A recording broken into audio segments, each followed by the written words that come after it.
Hello, I'm Dens. This week, may dalawa akong nilalabanan. Una, calories. Pangalawa, temptations. Ng chocolates, soft drinks, mga matatamis na tinapay, at everything na nagpapaligaya pero nagpapalaki ng tiyan. Kaya welcome to episode 10. One sweet step at a time. Kasi minsan, ang pagiging sweet, kailangan bawasan. Pero minsan naman, kailangan dagdagan. Sinisimulan ko ulit bawasan ang intake ng sweets.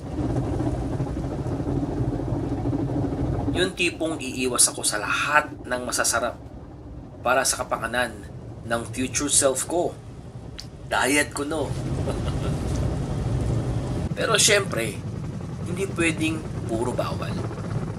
Kasi kahit binabawasan ko ang sweet sa pagkain, kailangan ko pa rin maging sweet sa mga tao. Lalo na syempre sa mga anak ko. Wala man akong video, pero last Friday, I spent the whole day of my day off with my kids.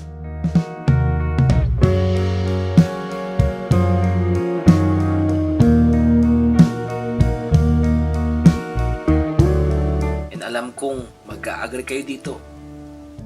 Yun ang sweetness na hindi bawal. Yung kahit pagod, kahit kulang sa oras, may effort pa rin maging present, maging tatay, maging sweet. May mga sweetness na hindi dapat iniiwasan.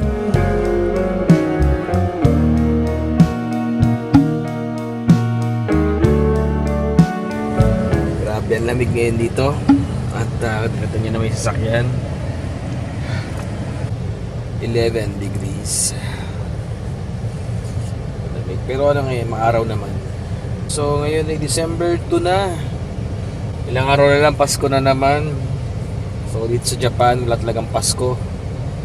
Hindi talaga mararamdaman ng Pasko dito dahil talagang priority nila yung work. Priority ang trabaho.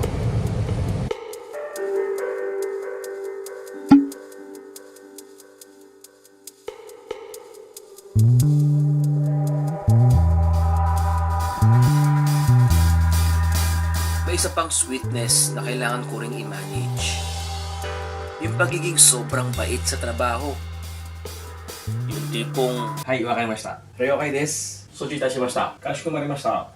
hanggang sa mapapaisip ka, teka, sweet pa ba ito? O inaabuso na ako? Kaya nung nalaman kong parang wala nang gasoline support for Mishima assignment, wait lang ako. Nag-email ako sa dalawang branch.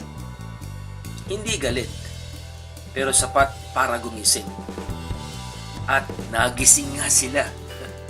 Late night, nag-reply ang Tokai at Yokohama branch, giving full assurance. Kaya heto ako, bumalik sa Mishima. Alive, alert, slightly less sweet, at late.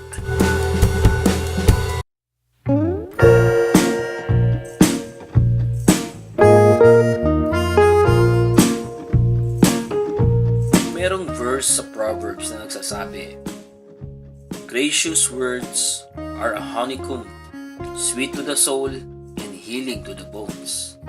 Proverbs chapter 16, verse 24. Ibig sabihin, hindi masama maging sweet. Pero dapat, tama ang timing, tama ang direction, tama ang purpose. Sweetness na nagpapagaling, hindi sweetness na nakakasakal.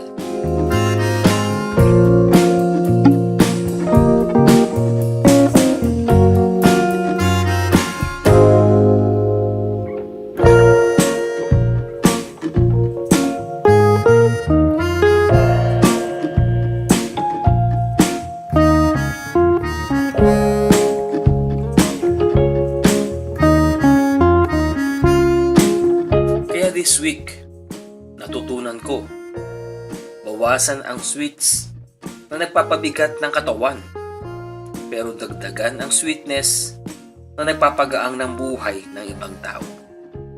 And that is one sweet step at a time.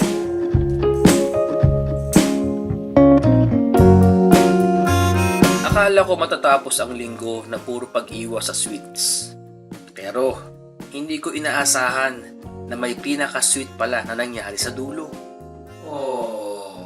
Pagod at gutom mula sa 3 hours overtime o day long.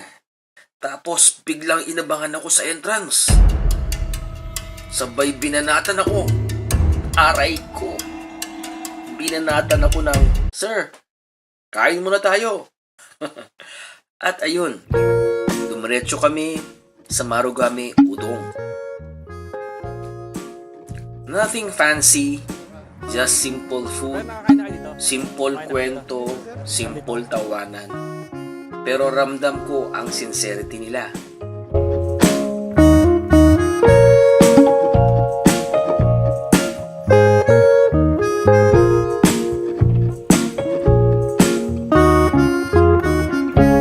Minsan pala, habang pilit mong iniiwasan ang matamis, dumarating ang mga taong nagbabalik ng tamis sa araw mo. Not through sugar, but through kindness.